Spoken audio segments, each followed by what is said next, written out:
Fascinating facts about Oscar Wilde. Wilde was the son of famous parents. The Wilde name was well known before Oscar made his mark. His father, Sir William Wilde, was an acclaimed otolaryngologist, ear, nose, and throat doctor, and ophthalmologist, who wrote significant works on medicine, archaeology, and folklore. His mother, Jane Wilde, was a poet and activist, known for her support of the Irish nationalist movement and women's rights. As Wilde wrote in De Profundis, a letter he wrote from the Reading jail prison, "She and my father had bequeathed me a name they had made noble and honored not merely in literature, art, archaeology and science, but in the public history of my own country and its evolution as a nation." Oscar Wilde's mother was an Irish revolutionary. Wilde's mother, Jane Francesca Elgie, a poet, published under the pseudonym Speranza for a weekly Irish nationalist newspaper. The word means hope in Italian, and she chose it because she believed that she was descended from the Italian poet Dante. Elgie supposedly used a pen name to avoid embarrassing her family by revealing her real identity when she published her work. Speranza's writing, which focused on controversial issues like the suffering during the Irish famine, made her a household name in Ireland. She also shaped her son's character. Later on, according to the Irish Times, Speranza's considerable influence was brought to bear on Oscar to ensure that he did not back down from the infamous trial which centered on his homosexuality. Oscar Wilde was married and had children. Due to Wilde's well-documented relationships with men, people often don't realize that he was married and had 2 children. Wilde married Constance Lloyd, an Irish author, in London in 1884. During their first 2 years of marriage they had 2 sons together, Cyril and Vivian. No one knows when Constance became aware of Oscar's relations with men, but she met his lover, Lord Alfred Douglas, in 1891. The ensuing scandal and Wilde's imprisonment placed a great strain on their relationship. Constance changed her surname and moved to Switzerland.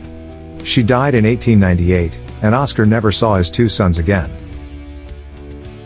Oscar Wilde edited a women's magazine in the 1880s. While working on his essays and short stories, Wilde had a successful career as editor of a women's magazine called The Woman's World. The publication was originally called The Ladies' World, but Wilde renamed it, intending that it deal not merely with what women wear, but with what they think, and what they feel.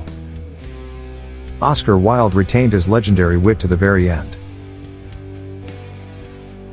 Wilde spent his last 3 years impoverished and in exile in France. Some of his closest friends visited him and stayed with him to the end, as Oscar faded away in a dingy hotel in Paris. He was a broken man, but his wit could not be destroyed.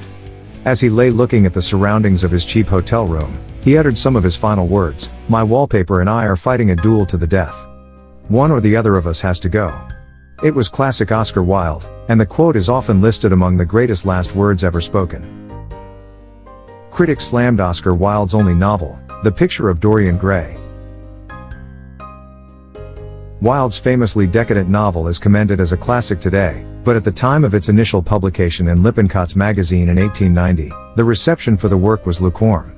The novel tells the story of a handsome man who is able to enjoy eternal youth and beauty, despite committing moral transgressions, because a portrait of him degenerates in his place.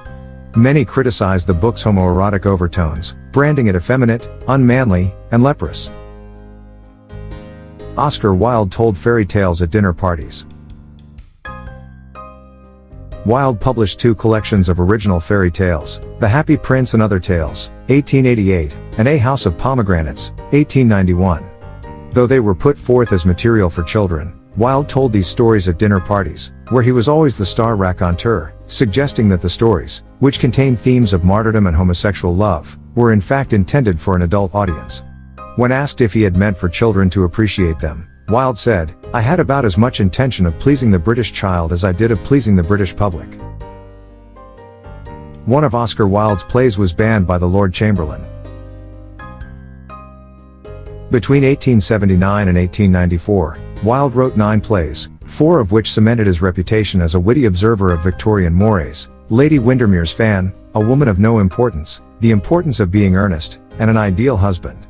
But another play, Salome, struck a darker tone in its depiction of a lustful woman who seduces her stepfather, King Herod, by performing the dance of the 7 veils and demanding the head of John the Baptist. Salome is considered by many to be Wilde's most decadent work, but it was some time until English audiences could enjoy the production in all its glory. In Victorian Britain, the Lord Chamberlain, the most senior officer of the royal household of the United Kingdom, was responsible for licensing stage performances. He banned Salome because it portrayed biblical characters, which had been forbidden since the Protestant Reformation. As a result, Salome was not performed in England until the early 20th century. Reading Jail, where Oscar Wilde was imprisoned, was repurposed for art.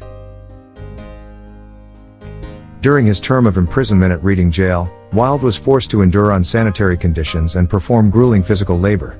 The miserable 2-year sentence inspired his famous poem The Ballad of Reading Jail, which he completed after his release. The facility, later Prison Reading, located about 40 miles west of central London, was operational until 2013. In 2016, it was repurposed for an art exhibition as part of a 2-month project featuring readings and installations on themes connected to imprisonment and separation. Oscar Wilde converted to Catholicism on his deathbed in a Parisian hotel room. The Catholic Church still maintains that practicing homosexuality is a sin.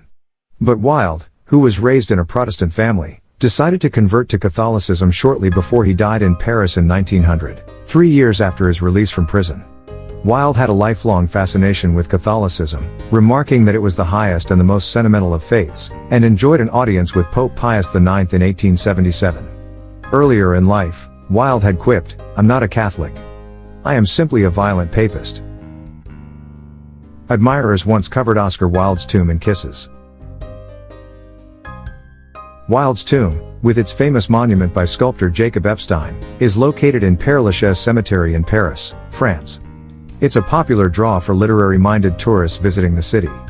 In the late 1990s, visitors began leaving lipstick kisses on the stone as a mark of admiration, but the trend eventually left Wilde's monument looking more like Jim Morrison's, on the opposite side of the same cemetery.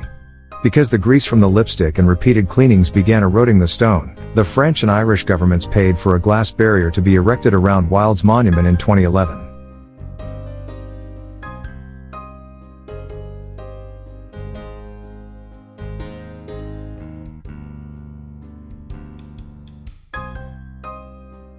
Dear viewers, do not forget to subscribe, like and comment for the development of our channel. Stay with love.